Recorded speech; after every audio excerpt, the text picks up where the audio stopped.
Tonight, former President Olusegun Obasanjo seeks proper management of Nigeria's population to suit corresponding socio-economic development.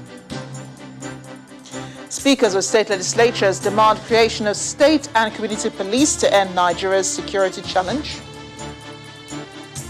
Presidency reacts to threats by Niger Delta Avengers to attack oil installations, says it is unnecessary. Well, tax profits made by global tech giants operating in Nigeria, says Vice President Oshibajo, as FG plans to evoke Section 4 of 2019 Financial Act. And Somalia's semi-autonomous state of Puntland executes 21 al-Shabaab militants.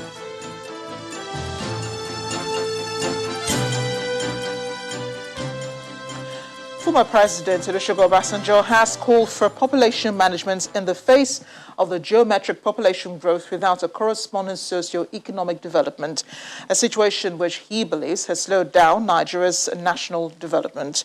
He made the comments in Abeokuta, the Ogun State capital, at a mentoring session with students of some selected schools across the country.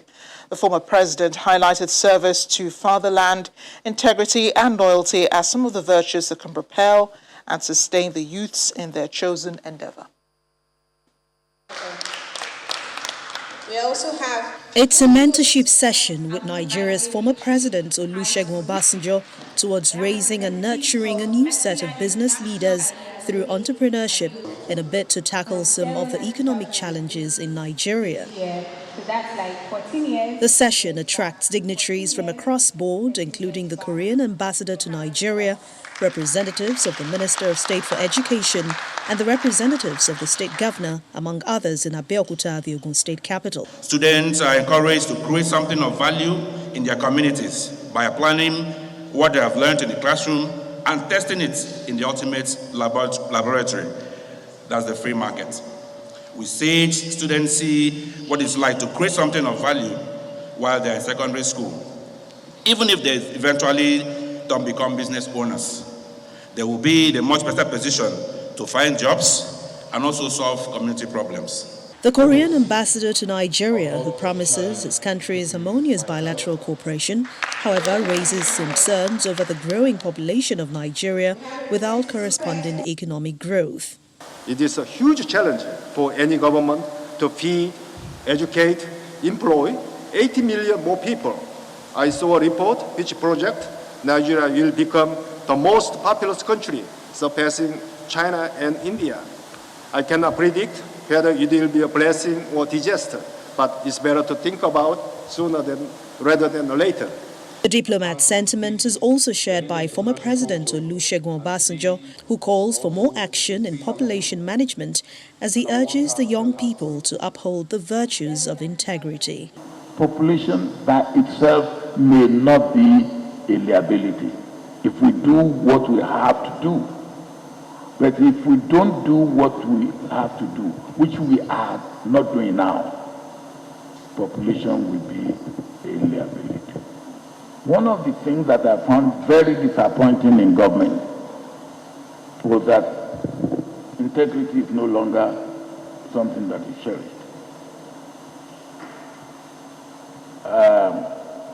Loyalty is no longer something that you cherish. You have a meeting and your party. In fact, the first lesson they were trying to teach me in politics is that your party should not hold its own meeting until your opponent or the opposition has held its own, so that you will know what the opposition has planned, so that your own party will hold its own meeting to disturb what the opposition has planned. Mentorship and motivation of this nature may no doubt play a critical role in engendering patriotism for national development among these emerging leaders. In the meantime, the presidency has been reacting to threats by the Niger Delta Avengers to attack oil installations in the South-South region, describing it as unnecessary. The special advisor to the president on media and publicity, Mr. Femi Adesina, in a statement, quoted President Buhari as saying that all issues raised by the group were already responded to when the president met with the leadership of the Niger Delta and the Ijaw National Congress at the presidential villa on Thursday. Mr. Adesina said when the Niger Delta and the Ijaw National Congress visited the president, issues such as the call for restructuring and the inauguration of a board for the Niger Delta Development Commission were addressed. He quotes the president as saying, "I'm equally concerned about the rate of environmental degradation in the Niger Delta, and as you are aware, the hydrocarbon pollution remediation project has started work with remediation efforts in Ogoni land, and I have directed the Minister of Environment to ensure that the projects are implemented with a high percentage of local content and inclusion of the surrounding communities." The militants group in a statement on Saturday had announced the launch of Operation Humble, a new mission to resume attacks in the oil-rich region. They said the South-South remains the most underdeveloped region in the country, with their needs and interests undermined by the failed Nigerian state. The call for the creation of state and community policing is being heightened by the Conference of Speakers of State Legislatures, and they believe it will help tackle insecurity in the country. This decision, among others, including the implementation of financial autonomy by the various state legislature, formed part of resolutions of lawmakers after their meeting in Asaba, the Delta State capital. Speakers from the various state assemblies meet in Asaba, the Delta State capital, for the second quarterly meeting to discuss issues of national interest and proffer solutions. Please, let's applaud him one more time. The deputy chairman of the conference says the Delta State House of Assembly has been enjoying autonomy since 2019 as it calls for further strengthening of the executive-legislature relations in the country. May I therefore commend our chairman and all other stakeholders who worked assiduously in resolving the issues of financial autonomy to state houses of assembly. It suffices for my brother speakers and honorable colleagues here present to note that Delta State House of Assembly has been enjoying financial autonomy long before this time. For the special guest and governor of Delta State, Ifeanyi Okowa, he believes separation of powers is imperative to aiding checks and balances in governance. The first step to building sustainable partnership between the executive and legislative arms of government for effective service delivery is for both organs of government to work with the consciousness that separation of power is imperative for good governance. It must realize that the principle of checks and balances, as constitutionally provided for, is to prevent abuse of power, which, if allowed to fester, will ultimately circumvent the rights and will of the governed. Papers on budget preparation, requirement for an effective legislature, e-parliament and leadership tips were presented. After the end of the session, the chairman reels out the resolutions from the meeting, and insecurity tops the list. The conference calls on the major stakeholders to use the instrumentality of the ongoing review of the Constitution of the Federal Republic of Nigeria to accommodate the community policing and the state police in the country to effectively tackle the insecurity bedeviling the country. The event rounded off with an inspection of some ongoing projects executed by the Okowa-led administration. Farmers in Yobe State are not the only ones affected by bandit attacks. The people of Ifon in Ose local government area of Ondo State are also appealing to the federal government to intervene and save them from the hands of suspected bandits terrorizing their community. They allege that the bandits occupy the nearby forests from where they carry out their attacks. Now we can entertain the questions. The countenance of some of the people in this hall is a reflection that they are fed up with the incessant attack on the Ifon community and their neighbors by suspected bandits in Ose local government area of Ondo State.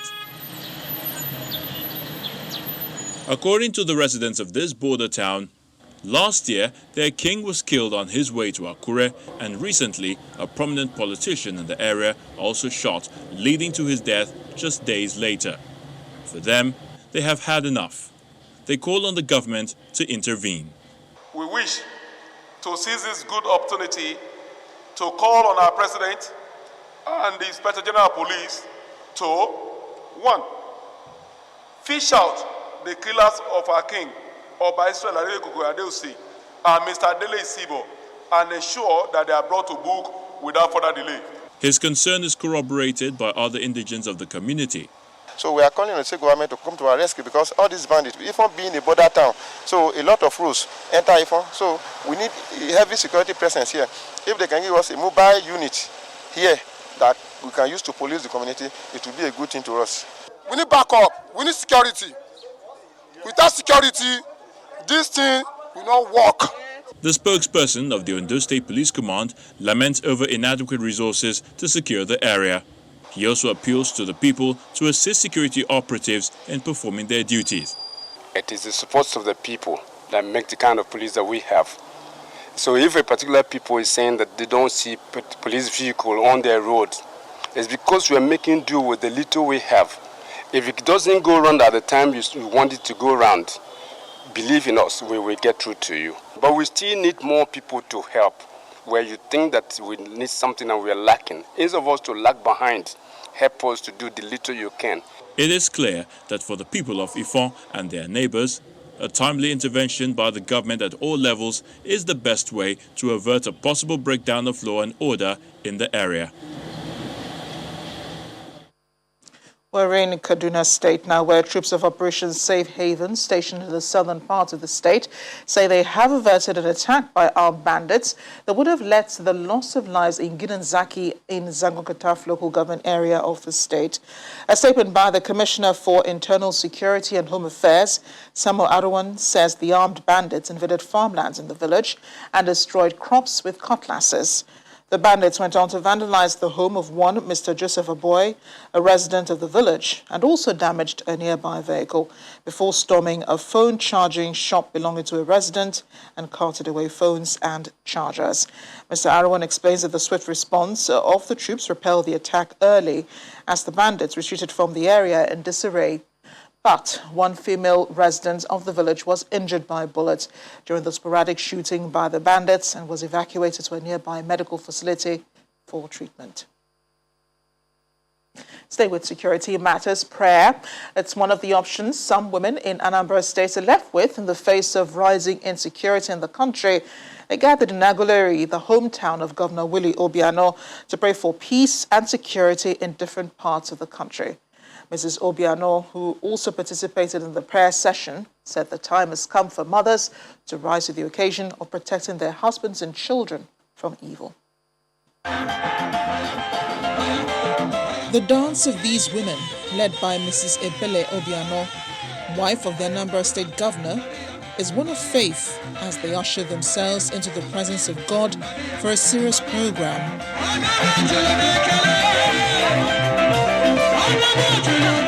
It is the one-day prayer session for peace in the nation. There is no religious bias at this event, comprising Christian and Muslim faithful. There's more praise worship seeking divine audience. Lord, we ask you for your mercy. Then it is time for prayers. Forgiveness is first sought. Asking you mercy. Lord, we ask you for your mercy. Please have mercy on Nigeria. This is followed by various prayer points, from the security challenges threatening the peaceful coexistence of the Southeast and the nation, to the November 6th governorship election in Anambra State. Father, we pray in the mighty name of Jesus Christ. We ask for your peace, oh God. Over Nigeria, your peace, Lord. The blood of Jesus will destroy every power, any spirit rising up, oh God, hired against the peace of Anambra State. Almighty Lord will bring peace to our state, our dear state, Anambra State. both the indigenous and non-indigenous. Thank you, Father, because you are going to do a great thing in this place today, oh Lord, in the name of Jesus Christ. We continue to shower them with this gift of wisdom so that they will be able to gather to protect the state and lead the state in the way that you alone have guided them. Protect them, cover them with your precious blood so that whatever they do, the enemies will not see them. Mrs. Obiano urges the women to constantly seek God's intervention in all the issues confronting the nation. Those perpetrators of this evil came from families. And as women, it is our duty to ensure that the family is in one piece. To know what our children are up to even know what our husbands do out there. Once we know these things and begin to counsel them and pray for them, these things will be totally and completely eradicated. Another round of dance seals the prayer session, a show of faith that their prayers will receive attention and bring about the desired peace. In part two, after the break, Yobe farmers seek improved security as planting season kicks off. And joining us on the news at 10 will be our data and information analyst, Babajido Gusava, to discuss drug abuse in the country and NDLEA efforts to curb them. Join us again.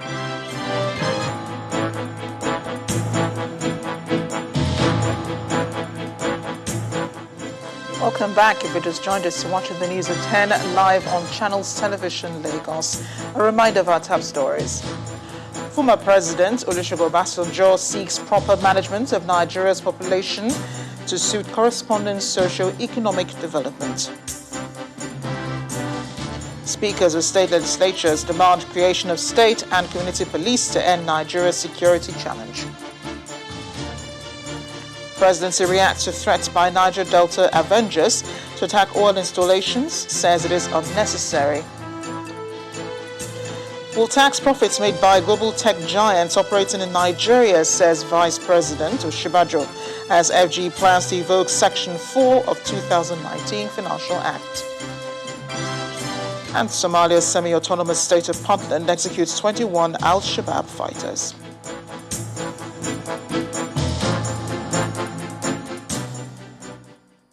Staying with security, farmers seem to be the ones bearing the brunt of the unending crisis with herders. As 2021 farming season commences, crop farmers in Buniyadi community in Yobe State are asking relevant authorities to provide them with maximum security so as to go back to their abandoned farms and curb food insecurity facing the country. The residents of Buniyadi community in Gujba Local Government Council of Yobe State depend solely on agriculture. The entire local government is referred to as the food basket of the state, having vast land and records higher number of rainfall in the state. Although it was once overrun by Boko Haram insurgents, there are still elements of the terrorists in the area, apart from the seasonal farmers-herders clash. Makiya gaskiya suna ce mana amfanin gona don ba security noma wanda da suna kula mana da ayyukan abu. Makiyaya wanda suna ce mana amfanin gona da irin ayyukan da muke shukawa. Muna neman tallafi da gwamnati za ta taimaka mana akan amfanin gonan mu. Saboda irin wannan matsalolin wajen saboda ana kashe mutane shi yasa ba mu iya zuwa wajejen. This veterinary doctor explains encroachment either by the crop farmers or the herders are the major cause of the conflicts in the area. This place is known as grazing reserve and stock route. Unfortunately, they became encroached. Livestock population is increasing, as human population is increasing due to technology. But unfortunately, the size of the land, instead of the land to be expanding to accommodate the livestock population, the land is now diminishing or is even contracting. But the government says it has recovered some international cattle routes, water points, and would soon establish livestock development program that would monitor the activities of both farmers and herders. We are trying to embark on advocacy and sensitization of all the stakeholders, the herders and the farmers, on peaceful coexistence. With the farmers and the cattle rearers that they have agreed, the farmers will not encroach. The rearers also, we have given them a grazing areas. No doubt, any area that is agrarian, both farmers and herders must learn to live together, as this will bring about a peaceful coexistence in addition to developing the economy. To other stories now, the National Drug Law Enforcement Agency, the NDLEA, in Imo State says it has confiscated about 700 kilograms of illicit drugs and arrested 60 suspected drug traffickers between January and June 2021. Some of the intercepted substances include cannabis sativa, cocaine, heroin, methamphetamine, and tramadol. According to the agency, a total of 4,784 kilograms of cannabis sativa were transferred to the command of the federal government's Special Border Task Force. 8 persons have also been convicted and are currently serving various jail terms.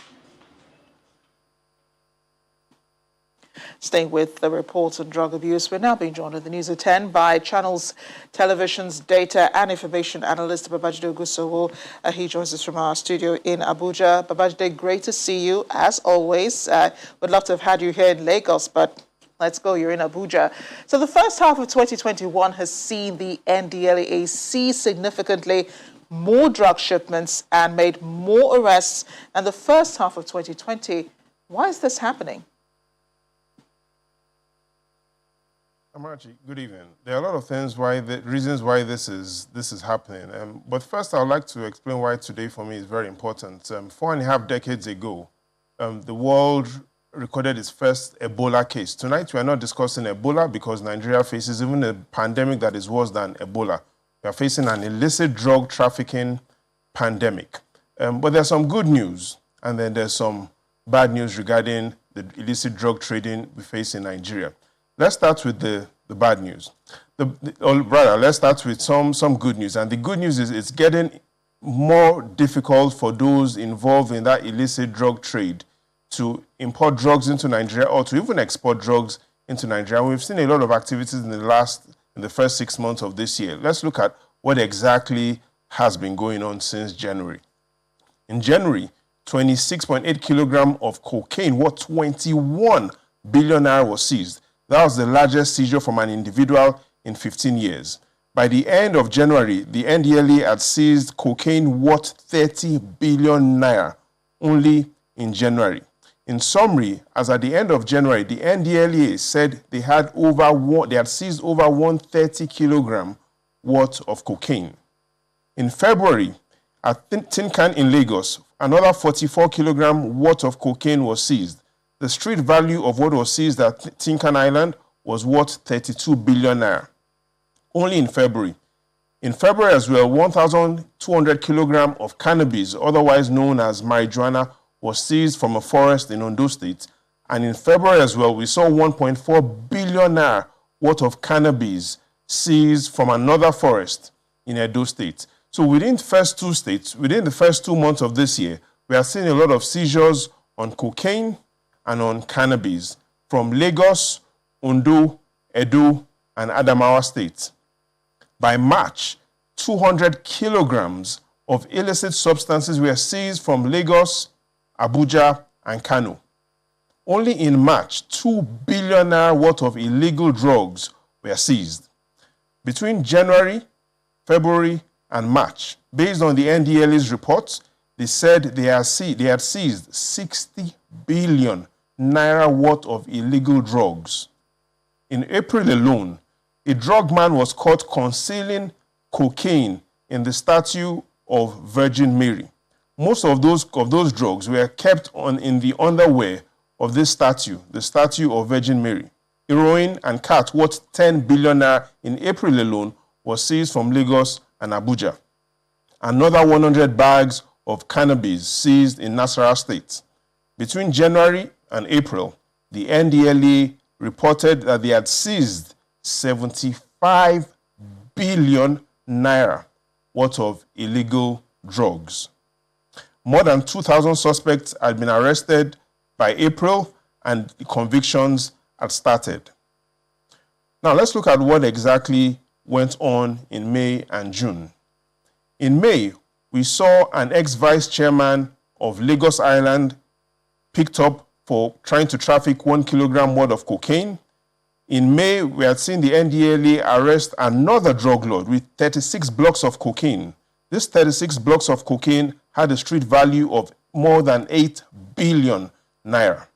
The NDLEA in May had reported that between January to May, they had seized 2 million plus kilograms of illicit drugs.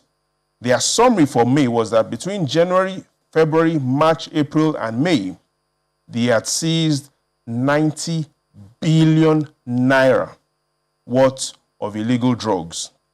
These drugs that were being seized were not just in Lagos and in the states you had mentioned, Ondo, Edo. We have seen the NDLEA seize only in May 107 kilograms worth of cocaine in Abuja. We are yet to end June, and as of today, the information from the NDLEA is that approximately 100 billion naira of drugs has been seized. In June, we saw the largest cocaine seizure that has ever happened in Ekiti State since the state had been created in 1996. 87.8 grams of cocaine was seized in Ekiti State. 12,000 plus capsules of tramadol. We still have a problem with tramadol. 12,000 plus of capsules of tramadol was seized in Lagos, and over 1,000 kilograms of illicit drugs again were seized in Imo and Gombe states. Amachi, the challenge we have is where the NDLEA is having seizures of drugs, which is good news, but the bad news is the question of why are Nigerians still involved in the drug trade. And I'll explain that to you quickly. Based on the United Nations Office of Drugs and Crime, their information points to the profitability of the drug trade. Let's put some numbers to this. If you were a farmer and you were farming on, let's say, 1,000 square meters worth of land, and you planted rice, on that farm yield, your rice could earn you, for instance, 100,000 naira. For every 100,000 naira worth of rice you will earn on that farm, if you planted coca leaves, the leaves used for cocaine, you will earn the equivalent of 25 million naira. Again, I'll explain it simply again. 100,000 naira worth of rice on a farmland, if you use that same farmland to plant coca, you will earn 25 million naira. And so the risk-reward ratio for those involved in the trade is high, and that is why we still see a lot of young Nigerians involving in the trading of cocaine. So we're seeing a lot of profitability, in the illicit drug trading. A lot of that is going on. I understand how difficult it is to control. I mean, if you're realizing billions of naira in street value of illicit drugs, so that makes it really hard for you to stop, really. But any idea, though, and any research that shows if or where the cocaine farms in Nigeria are? Again, more good news. The NDLEA has partnered with the National Bureau of Statistics to release updated information on the seizures they are making and where they are making those seizures. We expect these reports to come out a bit more faster and to be more current. The last report was released at the end of 2018, but the trend shows that nothing significant has changed. These are the 10 states where the NDLEA found cocaine based on their last report. And if you study what is in front of you, Abuja, Lagos, Delta are the top areas. Among these 10 states, the majority of these states are located in the southern region of Nigeria, except Abuja and Kano. And what we are seeing is, why are the southern states having most of these seizures? The southern states are having most of these seizures because the drug dealers often attempt to try and take these drugs out of the country. And the exit points are the Lagos International Airport and the Nnamdi Azikiwe International Airport. And so most of the seizures we see have happened at the airport and while they are attempting to transit from one location to another location. And that is the challenge. The international airports are strong points for these drug traders. Again, let's talk quickly about the solutions. One solution is for officials and personnel who are at the airport for us to have a random system of changing them. So we shouldn't have personnel working at the airport for too long. And the random way of changing them isn't by using the HR, or it has to be done by computer algorithm, whereby you do not know what post you will be situated in. But in all, the final analysis is that a wise man once said, for you to move a mountain, the easiest way to do that is to start by moving the stones around the mountain. And what we are saying is that our mountain, our drug mountain, hasn't been moved yet, but the NDLEA has started to move the stones around the mountain. A perfect place to leave it. Babajido, thanks again for joining us on the News at 10. Hopefully we'll see you in Lagos soon. Don't be surprised, I'll join you soon. Still ahead on the News at 10, the Vice President, Professor Yemi Oshibajo, says the federal government will tax profits made by global tech giants operating in Nigeria in line with the Section 4 of the 2019 Financial Act. Once again. Welcome back to the News at 10. The Vice President says the country is set to utilize its legal provisions that empower the federal government to collect taxes on profits made in the country by global technology and digital firms not based in Nigeria, but with a significant economic presence here. Professor Oshibajo explains that the federal government will not be raising tax rates at this time based on the Finance Act of 2019, but it is already empowered to widen the tax net, including through the collection of taxes on the Nigerian income of global tech giants with significant economic presence in the country, even if they have not established an office or permanent establishment and are currently not paying taxes in Nigeria. He adds that Section 4 of the Finance Act 2019 provides that the Minister of Finance may, by order of the President, determine what constitutes the significant economic presence of a company other than a Nigerian company.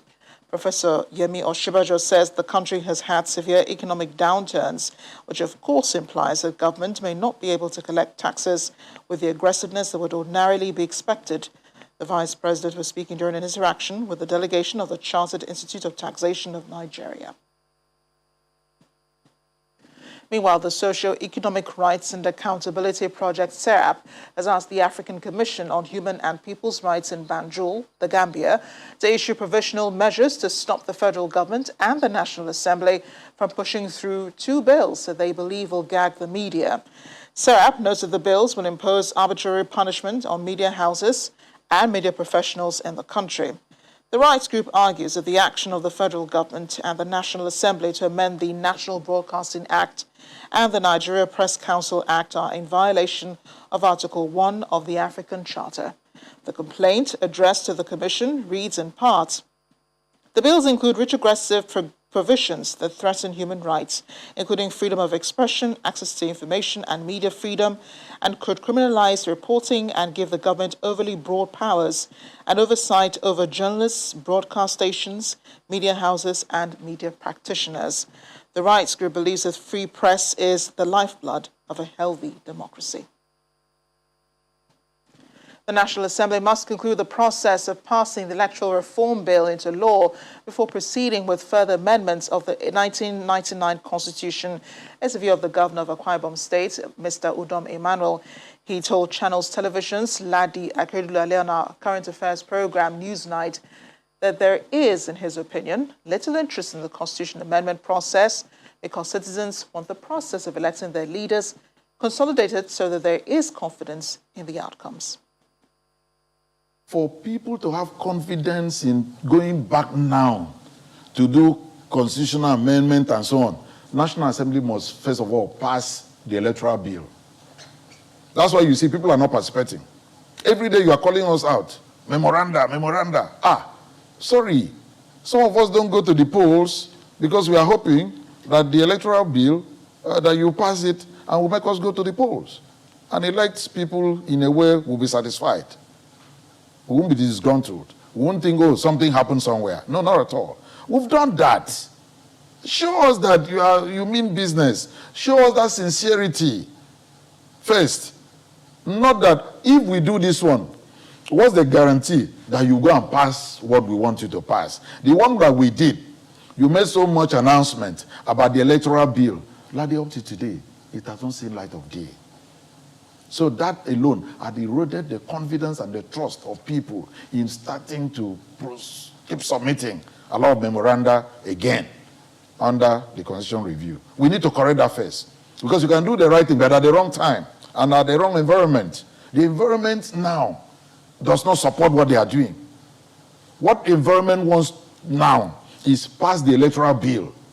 Let's even first of all know that, because this one is time bad. You know that. So let us even know that, look, in the next few months from now, our votes will count. Then we'll be sure that if we do this one, we'll also get it right. You can watch the full interview with Governor Emmanuel on Newsnight. It airs tomorrow, Monday, June 28th at 9 p.m. right here on Channels Television.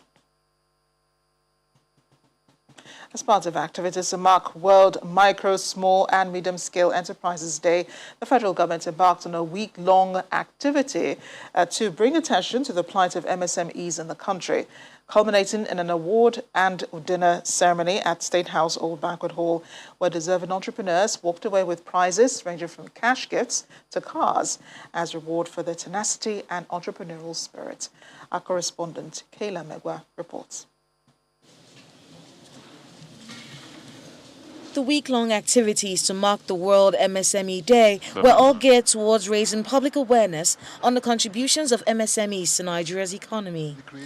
It started with a visit by the Vice President to some businesses in the nation's capital, then a national discourse, a fashion and art exhibition, and now an awards night to give gifts to deserving young entrepreneurs. What we're witnessing today stems from the immense value addition which the MSME clinics, pioneered by His Excellency the Vice President, have contributed to the development of the businesses being recognized tonight. It is therefore comforting to state that given the enabling policy direction, our MSMEs have great potential to blossom and contribute meaningfully to Nigeria's industrialization and economic diversification.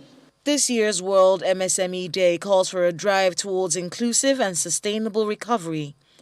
To do this, the youth population must be harnessed, and the Minister of Youth and Sports wants the government to move from empowering to actual investments.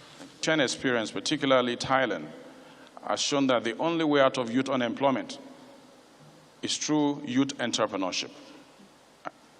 And what we have here today, that's been going on for 4 years, has done so much to uplift our youth and place them on the path of entrepreneurship and employment. Awards are presented to young MSME entrepreneurs who excelled in agriculture, beauty and wellness, creative arts, fashion, leatherworks, manufacturing, technology, and to the state with the most ease of doing business in Nigeria, Gombe State. Once our business environment gets better and we improve our business environment, improve access to credit for many of our young businesses, unleash this waiting talent and creativity, our country will certainly never be the same. Micro, small and medium-scale enterprises have felt the brunt of the COVID-19 pandemic, and the ripple effect of the closure of these businesses have created the economic downturn faced by the world today, affecting over 70% of employment on Earth. But all hope is not lost. Enrollments for the MSME Awards have grown from 500 in 2018 to over 10,000 in 2021, and more MSMEs are enjoined to take advantage of these interventions. And they make up 90% of all business. Politics now. Two factions of the People's Democratic Party, the PDP, have held parallel primary elections simultaneously to produce two candidates ahead of the governorship election in the state in November. Mr. Valentine Ozoigbo emerged winner of the Ndubisi Nwobu-led group, while Senator Ugochukwu Uba emerged the governorship candidate of the Chris Uba faction. The governorship primary election may have come and gone in Anambra State, but there appears to be some drama trailing the exercise conducted by the People's Democratic Party (PDP), where a split decision has taken place. On the one hand, 218 delegates at the Professor Dora Akuyini Women Development Center, Awka, came to vote for their choice candidates. The returning officer, Deputy Governor of Edo State, Mr. Philip Shuaibu, reels out the rules of the game. We are going to operate. The box on the right is where you operate. At the end of the process, Mr. Valentine Ozibu is declared winner, having scored the highest number of votes. Valentine Chinato as the winner of the PDP Anambra gubernatorial primary election. The cited winner steps forward for his acceptance speech, where he calls on other aspirants to join him to win the main election. I want to beg and plead with all my other fellow aspirants who have participated in this exercise to understand the need for us to come together as one family. Because it's only by consensus, teamwork, and family reunion that we can ultimately conquer. On the other hand, a parallel election was conducted at the Paul University Primary School field, Oka, supervised by Captain Obidi Ogbede, with 665 delegates participating in the exercise. The election produced Senator Ugochukwu Uba as the winner. I'm going to lead this state. If by the grace of God, I win this election, I'm going to be better than me. I told you when I was doing the production that one of my primary focus will be the local government system. I want the local governments to function. They must function. And I'm sure if they function, every one of you will be very happy. Oh, yes. As it stands, the Independent National Electoral Commission has a lot to do by clarifying who it recognizes as the authentic candidate that will fly the flag of the PDP on the ballot paper in the November elections. Meanwhile, the senator, Andy Uba, has emerged winner of the All Progressives Congress governorship primary ahead of the same governorship election in Anambra State. Mr. Uba polled 230,201 votes against his closest rival, John Bosco Nukwu, who polled a total of 28,746 votes. The chairman of the party's primary election panel and governor of Ogun State, Dakpo Abiodun, announced the result today in Awka, the Anambra State capital. As the chairman of the Anambra State APC 2021 governorship primaries, I hereby declare Dr. Andy Uba the valid winner of this 2021 Anambra State APC governorship primaries.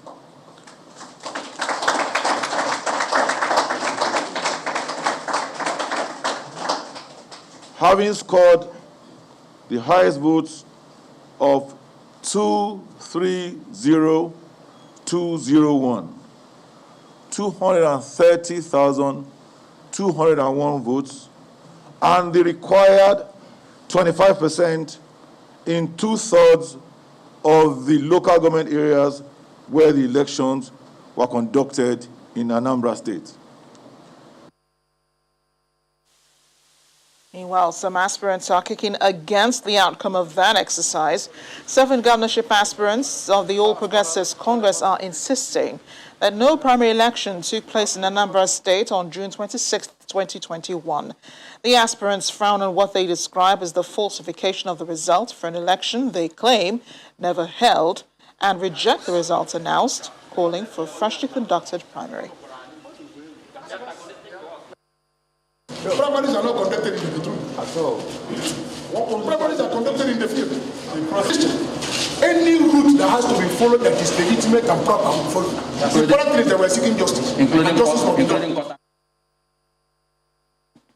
On June 23rd, every year, millions of widows are celebrated across the world. Here in Nigeria, widows join their counterparts in the international community to call attention to their plight. The Rose of Sharon Foundation has been championing this cause in the country by empowering Nigerian widows, their children and orphans. At an annual conference to draw attention to their plight, the founder of the Rose of Sharon Foundation, Mrs. Folorunsho Alakija, explains that with the present situation in Nigeria, there is urgent need to address the long-term needs of this defenseless group. We welcome you all to our International Widows Day. It's the second edition of the virtual conference to draw attention to the plight of widows in Nigeria during crisis, organized by the Rose of Sharon Foundation. The plight of widows during crisis. In a pre-recorded message, the founder, Mrs. Folorunsho Alakija, sets the tone for the 8th edition of the conference. It is said that no group of people is more affected by the sin of omission than widows.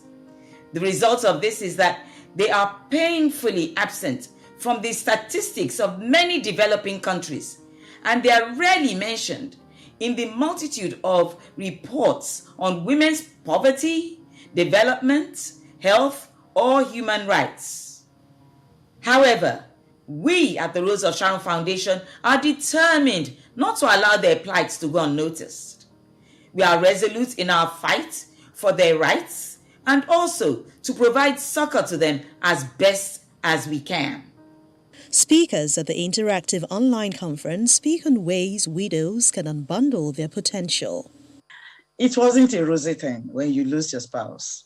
That is the bitter truth. The moment your husband died, those people laughing with you, gisting with you, will suddenly turn you to an enemy. Because why? They don't want to inherit you as a liability. They are seeing you as a liability and not an asset.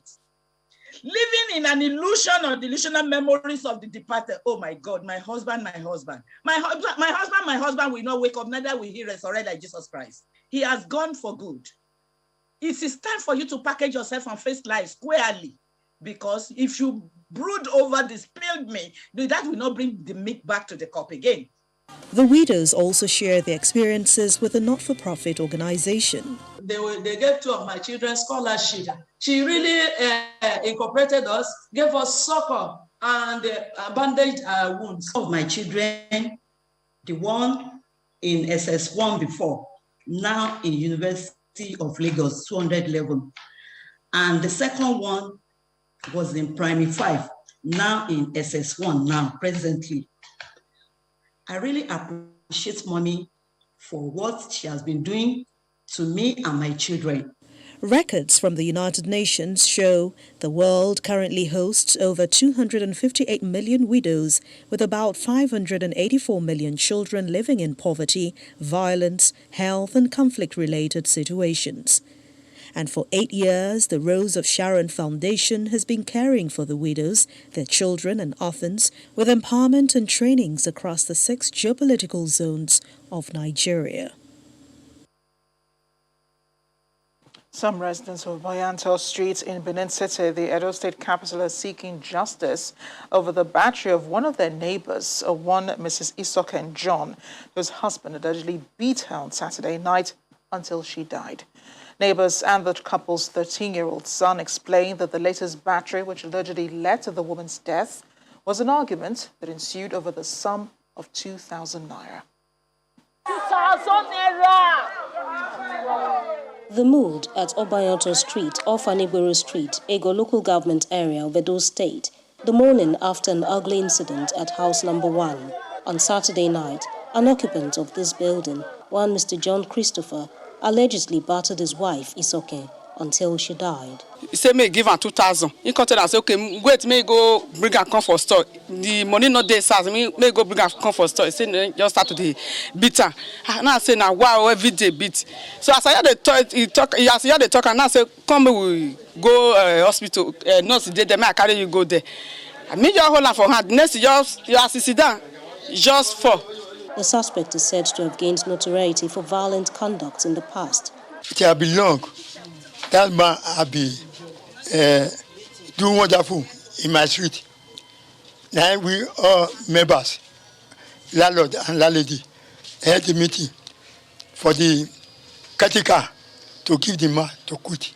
The late Isoke, who ran her fashion design business from this shop in front of their house, had 3 children with her husband, a 13-year-old boy, a 6-year-old girl, and the youngest, a 4-year-old boy, all currently in the custody of their relatives.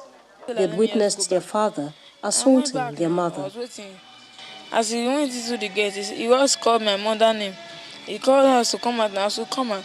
I just said, welcome. I've never said welcome. You all push me out of the way. Push my mother used the ways to eat the chair. Was not beating her. The Kano State Police Command confirms the incident. The information come to us through our divisional police officer, texted me rule that a man in Usolu area killed his wife because they have an argument about money. But that should not have been. There is nobody that have monopoly of law that will take another person's life. That is a crime against the state. And the police have arrested Mr. John Christopher, who is the deceased husband. Even as they mourn, relations, friends and neighbors place justice for Isoke at the top of their list of demands. Jessica Luguse, Channels Television News. Sad indeed. Away from stories here in the country, Somalia's semi-autonomous state of Puntland has executed 21 men after they were convicted of being members of Al-Shabaab. The men were sentenced by a military court in Galkayo and were executed by a firing squad. State radio says 18 of the men carried out assassinations and bombings over more than a decade. As they were being executed, the group attacked a town in another part of Somalia, reportedly killing soldiers.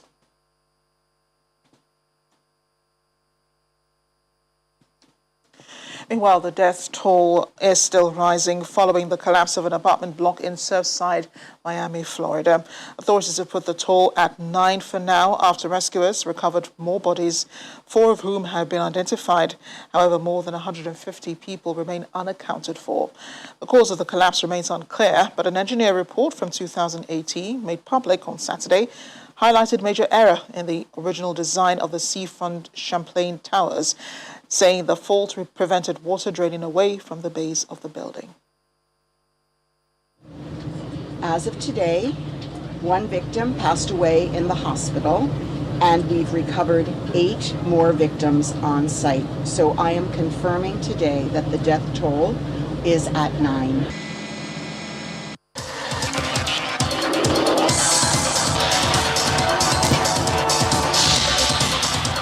Sports news now. Belgium continued their pursuit of a first major title after reaching the quarterfinals of Euro 2020 with a 1-0 victory over Portugal. A moment of class from Thorgan Hazard in the 42nd minute was enough to knock out Portugal, who also had scoring chances but failed to convert. Roberto Martinez's side will face Italy on Friday for a place in the semis. Meanwhile, Czech Republic pulled off the biggest upset at Euro 2020 so far by defeating the Netherlands 2-0 at the Puskás Arena in Budapest and securing passage to the last 8. The Netherlands were reduced to 10 men after defender Matthijs de Ligt was sent off in the 55th minute. Thomas Hall scored the opener in the 68th minute. Hall's then turned provider for Patrick Schick as the Czechs doubled theirs 12 minutes later. Czech Republic will face Denmark in the quarterfinal on Saturday, July 3rd.